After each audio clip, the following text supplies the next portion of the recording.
सभी साथियों को मेरा नमस्कार। स्वागत है सबका हमारे लीगल एक्सपर्ट्स की एक नई वीडियो में। हमारे लीगल क्रॉनिकल सीरीज़ में हम इतिहास से संबंधित कुछ घटनाओं के बारे में बात करते हैं और आज इसी को लेके हम बात करेंगे 9/11 जो कि 2001 में 11 सितंबर को घटित हुआ था। एक ऐसी घटना जिससे पूरी विश्व में एक आतंकवाद को लेके प्रश्न चिन्ह खड़ा हो गया था कि क्या किसी देश के साथ इतना बुरा भी हो सकता है।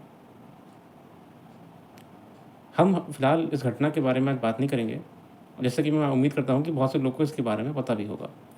मगर इस घटना के बाद कुछ चीज़ें हुई जो कि हमारे लिए जानना ज़रूरी है।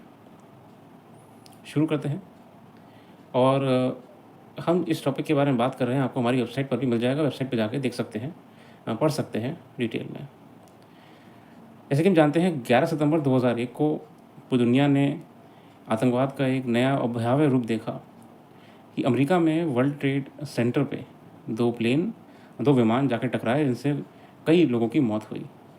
आंकड़ों के अनुसार 3,000 से ज़्यादा लोगों की मृत्यु हुई। और इस घटना के बाद कई परिवारों की ज़िंदगी बदल गई उसी दिन से। इस घटना के बाद कई पीड़ितों ने एक लॉसूट फाइल करा और 2002 से ही लॉसूट फाइल होना शुरू हो गए थे।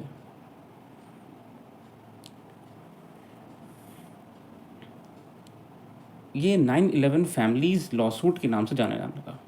9/11 फैमिलीज़ लॉसूट, इसके बारे में बताते हैं। कई खबरें अमेरिकी न्यूज़ चैनलों में प्रकाशित और प्रसारित होने लगी थीं कि आतंकवादियों के साथ सऊदी अरब का कोई ना कोई कनेक्शन है। ये वहाँ की न्यूज़ चैनलों में प्रसारित होने लगी थी। इस चीज़ को लेकर आक्रोश में आए पीड़ित परिवारों ने एक लॉसूट फाइल करा और ये लॉसूट था और किसी के खिलाफ नहीं, किंगडम ऑफ सऊदी अरेबिया के खिलाफ। किंगडम ऑफ सऊदी अरेबिया के खिलाफ कि आप कैसे किसी ऐसे संगठनों को सपोर्ट कर रहे हैं। 2002 में ये केस फाइल हुआ मगर ये कुछ खास प्रगति नहीं कर पाया था। हालांकि सरकार ने इस 9/11 घटना के बाद कई नए कानून ले आई थी, जैसे पेट्रियट्स एक्ट लाई थी, एटीए लाई थी। वो उस राष्ट्र की सुरक्षा को और बेहतर करने के लिए थे। इस लॉ सूट में जैसे ही किंगडम ऑफ सऊदी अरेबिया को पार्टी बनाया गया था और उनको यहाँ पे पीड़ित परिवारों ने एक्यूज़ करा था कि आपके सपोर्ट की वजह से आतंकवाद बढ़ रहा है, डिप्लोमेसी से लेकर लीगल जगत में खलबली मच गई थी। अब इस केस में कई हियरिंग्स हुई और जैसे जैसे आगे बढ़ता गया कुछ समस्याएं भी आईं।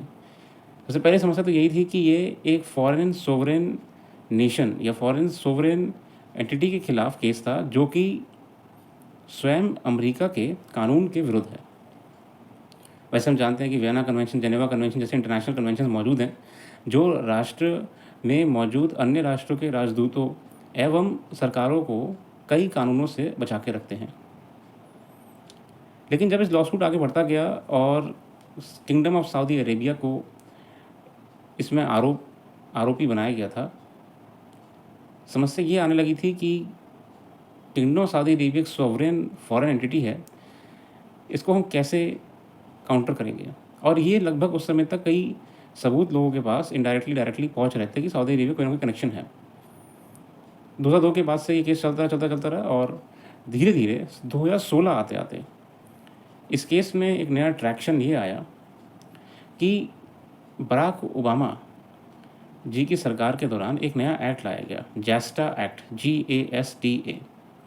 और जैस्टा एक्ट था जिसका काम था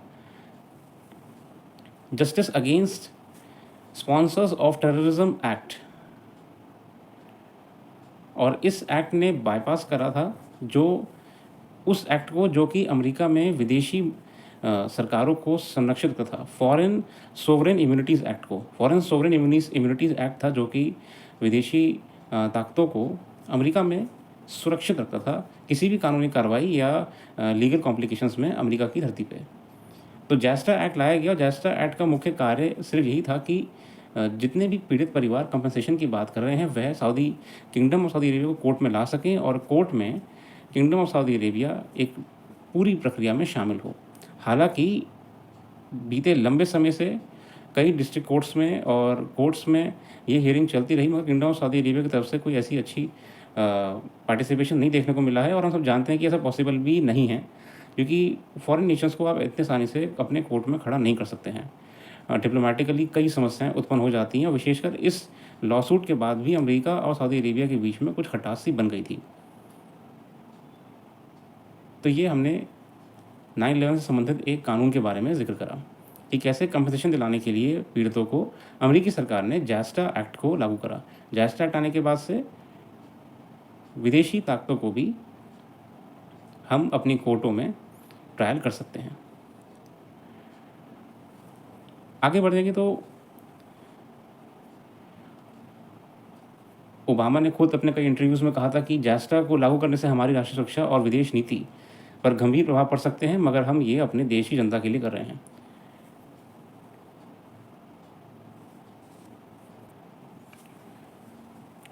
इसी के साथ साथ हालांकि अभी तक ये लॉसूट जो आपका परिवारों ने फाइल करा हुआ था ये चल रहा है अपनी गति से, और हर किसी की उम्मीद है कि न्याय मिलेगा। मगर जिस हिसाब से एक विश्लेषण करा हमने और ख़ुद अमेरिकी अखबारों से लेकर कई मैगजीन्स का आर्टिकल्स पढ़े, तो यही निकल के आ रहा है, जो कि स्वाभाविक भी है कि विदेशी सरकार को आप ऐसे नहीं कोर्ट में खड़ा कर सकते अपने।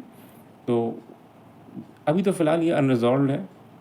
इसके साथ साथ मगर 9/11 के बाद से कई नए कानून अमेरिका में लाए गए, जैसे कि AUMF एक्ट, यानी कि authorization for use of military force.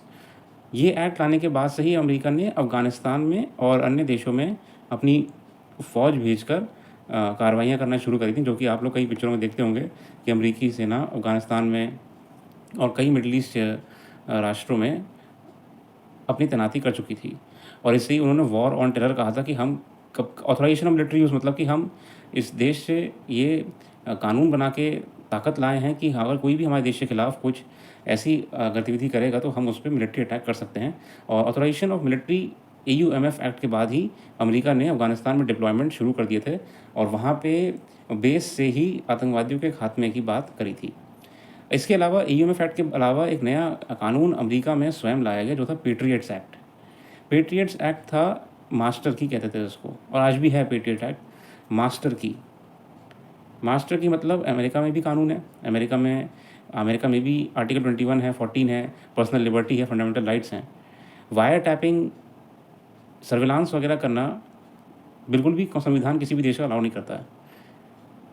America ने इसी को बाईपास करने के लिए और राष्ट्र सुरक्षा के लिए एक पेट्रियट्स एक्ट को लाई। पेट्रियट्स एक्ट का कार्य यही था कि अगर किसी पे भी संदेह होता है सुरक्षा एजेंसियों को कि ये राष्ट्र की सुरक्षा को खतरा है, तो पेट्रियट्स एक्ट लागू करके उस व्यक्ति को के अधिकारों को साइड में कर दिया जाता है और अमेरिकी सरकार सर्विलांस से लेके हर संभव एजेंसी के माध्यम से उस व्यक्ति पर नज़र रख सकती है और कार्रवाई कर सकती है। पेट्रियट्स एक्ट का कई बार उल्लंघन भी माना गया, वहाँ पे विरोध भी हुआ कि ये फंडामेंटल राइट्स के खिलाफ है, पर्सनल लिबर्टी के विरुद्ध है, कॉन्स्टिट्यूशनल वैल्यूज़ के विरुद्ध है। मगर अमेरिकी सरकार ने चाहे वो कांग्रेस के दोनों पार्टियों के पक्षों की तरफ से एक ही बात रखी कि ये राष्ट्रीय सुरक्षा की बात है, तो यहाँ पे हमें एक एडिशनल हैंड चाहिए।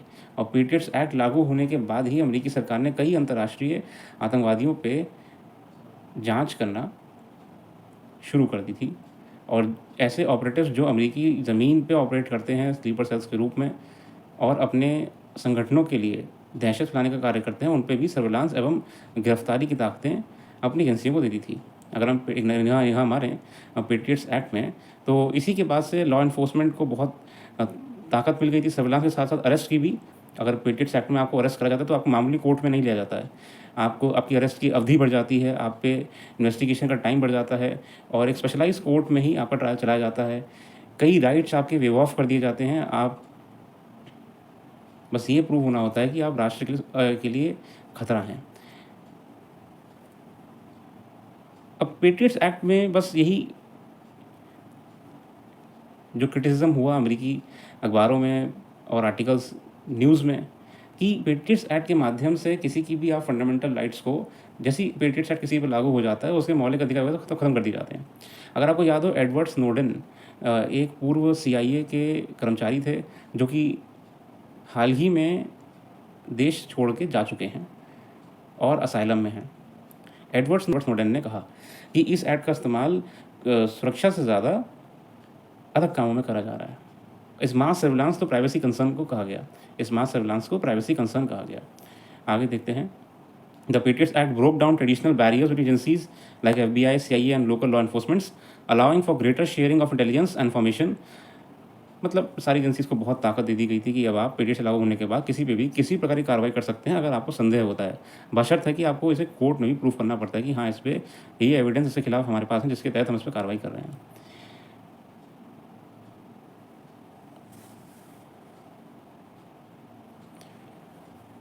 तो ये कुछ की पॉइंट्स थे जो 9/11 के बाद से हमारे सामने आए। 9/11 फैमिली लॉ सूट के साथ साथ कैसे किंगडम ऑफ सऊदी अरेबिया को अकाउंटेबल ठहराने के लिए या एटलीस्ट कोर्ट में लाने के लिए अमेरिकी सरकार ने प्रयास करा। हालांकि ये हम सब जानते हैं कि पॉसिबल नहीं है, अंतर्राष्ट्रीय डिप्लोमेसी में ऐसा कर पाना, कई कानून भी लागू होते हैं, मगर प्रयास तो करा। साथ ही साथ हमने ये जाना कि इस घटना के बाद से, 9/11 के बाद से, AUMF act, authorization of military force act के माध्यम से, ये एक्ट बनाने के बाद ही अमेरिका ने अपने डिप्लॉयमेंट्स अफ़गानिस्तान और अन्य देशों में करना शुरू कर दिए थे, जिसे वो वॉर ऑन टेरर कहते हैं कि भैया हम सीधे वहीं अटैक करेंगे जहाँ से आतंकवादी पनप रहे हैं, और अपने ही स्वयं देश की सुरक्षा के लिए आंतरिक सुरक्षा के मद्देनज़र रखते हुए पेट्रियट्स एक्ट लागू करा। और पेट्रियट्स एक्ट के माध्यम से मास सर्विलांस और हैवी सर्विलांस को कानून बना दिया, जिस पे भी शक होता है। गिरफ्तारी से लेके कोर्ट के ट्रायल सब अलग होने लगे पेट्रियट्स एक्ट में, अगर किसी पे कार्रवाई करी जा रही है तो। और मौलिक अधिकार वगैरह वहाँ प्रायोरिटी नहीं होते हैं, क्योंकि वहाँ पे नेशनल सिक्योरिटी को प्रायोरिटी बनाया जाता है। ये कुछ नए परिवर्तन थे, हमने आपको आज लीगल क्रॉनिकल की सीरीज़ में बताया, इतिहास से जुड़े वो किस्से जिनसे एक बहुत बड़ा परिवर्तन आया है लीगल जगत में। तो आज के लिए रखते हैं, कल फिर आएंगे एक नए टॉपिक के साथ। Thanks for giving a precious time and a very nice day. बाकी आप ये ब्लॉग हमारी वेबसाइट पढ़ सकते हैं, वेबसाइट का लिंक डिस्क्रिप्शन में मौजूद है। Thank you.